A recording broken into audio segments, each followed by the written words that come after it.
¿Nunca se han preguntado qué hacer en caso de un problema de seguridad? ¿O qué es ser más seguro? Pues la seguridad es algo muy sencillo de definir, es la ausencia de cualquier peligro, es un estado de bienestar, esto de acuerdo a términos de la ONU. Sí, pero ahora vienen más preguntas. ¿Qué es peligro? ¿Cómo se mide? ¿De qué trata? Es por eso que en primer término hay que entender qué es un peligro, y es todo aquello que si llegase a ocurrir, pues generaría daños o lesiones, o en el peor de los casos una pérdida material o de vidas. Perfecto, aquí tenemos un peligro bastante común, el de una caída. Ya sabemos que nos podemos caer. Ok, pero aquí ¿qué hay que analizar primero? El primer paso es entender el riesgo. El riesgo es la posibilidad y la probabilidad de que ocurra un incidente que nos genere afectaciones. Es por eso que se dice que los riesgos se miden y los peligros se identifican. El trabajo de la evaluación de riesgos consiste en identificar todos los factores que pueden incidir para que cierto riesgo pase o no pase. Ah, muy bonito, es un término meramente matemático y estadístico. Hay que complementar.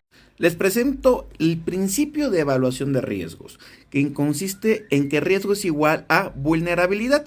Vulnerabilidad hace referencia al conjunto de debilidades que tiene alguna persona o algún elemento material.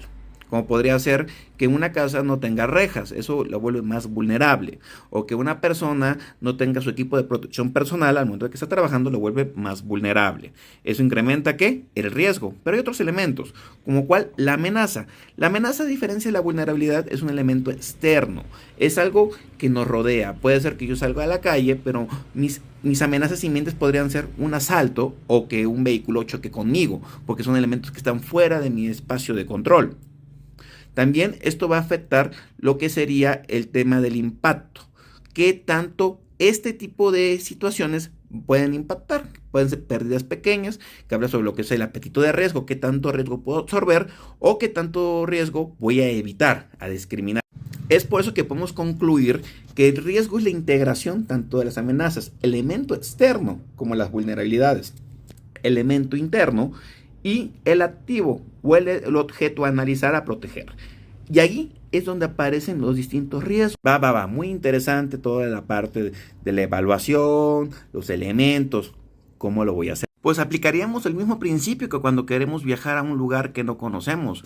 Entender dónde se encuentran ubicados, características, tipologías, incluso ciertas situaciones. ¿Y qué nos auxiliamos para eso? Un mapa. En efecto, hay que elaborar un mapa de riesgos, porque con ese trabajo podremos de alguna manera tener un sistema de control. Y adivinen qué, cuando algo se controla, se puede disminuir, o mínimo lo gestiona. Sí, ya ando hablando de gestión de riesgos. Un mapa de riesgos se puede construir de la siguiente manera. Primero hay que encontrar la importancia. ¿Qué tanto va a afectar en caso de que ocurra este incidente que nos resulta pues peligroso? Y hay que ver el tema de la probabilidad. ¿Qué tan probable es de que ocurra? Con base a esto vamos a generar una situación. Por ejemplo, si la situación es baja y es improbable en términos de que ocurra, por ejemplo, que llegue un dinosaurio, pues va a ser sumamente tolerable ese riesgo. ¿Qué pasa cuando es baja y es posible? Por ejemplo, tengo una tienda de autoservicio en el cual es probable y posible, pero a nivel bajo de impacto, que me roben un chocolate. Pues entra en mi apetito de riesgo, lo puedo soportar. ¿Qué pasa si ya ocurre de manera más frecuente o ocasional? Por ejemplo, me dedico a la industria del transporte y ocasionalmente puedan robarse mis neumáticos por abusos de mis conductores. Pues sí es tolerable, pero tengo que ya meter controles un poquito más serios porque está afectando mi funcionamiento. ¿Qué pasa si el impacto es alto y es moderadamente ocurrible? Por ejemplo, que haya entrada y salida de gente ajena a mi organización donde puedan robarse información, activos. Entonces tengo que colocar un guardia de seguridad que esté supervisando las entradas. Tengo un sistema de control. ¿Qué pasa si es muy alto el impacto y es constante?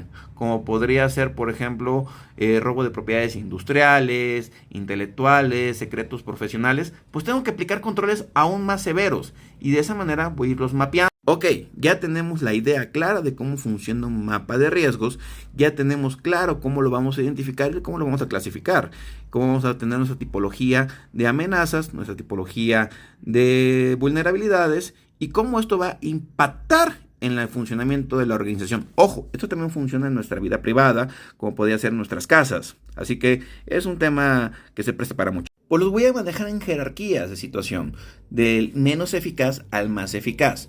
Lo más eficaz para la gestión del riesgo es la eliminación del mismo, cuando es posible. Por ejemplo, quitarlo físicamente. Estoy en una tienda en la cual están vendiendo productos nocivos para la salud, como podrían ser algún tipo de venenos o químicos que no están permitidos. Lo que se hace es quitarlos del mercado, así de sencillo. Se eliminan totalmente. Eso ocurre mucho en la industria farmacéutica. Por ejemplo, sustitución. Ok. De alguna manera, lo que yo estoy utilizando, como podría ser alguna sustancia en alguna industria de producción que pueda generar daños en la salud, busco un sustituto de menor agresión al contacto físico o al contacto indirecto, y de esa manera pues lo llevo a gestionar mejor. ¿Qué otro? Controles técnicos. Ya es un aislamiento. Por ejemplo, ya hablamos de si estoy tratando una industria como podría ser la metalurgia, pues ya empiezo a generar un área especial para el tema de la fundición, el procesamiento. Ya no dejo que cualquiera entre, solamente mano de obra calificada. De ahí tenemos controles administrativos. Aquí ya es cambiar a la gente que está trabajando. Aquí tenemos gente totalmente experta y que manejan ciertas medidas de seguridad. Por ejemplo, en Pemex manejan algo que se llama signatario, que es un sistema de control de sellados que hasta que no tengas esa certificación no puedes pasar. Igual en la industria petrolera se tiene lo que es el RIT Pass, que es el pasaporte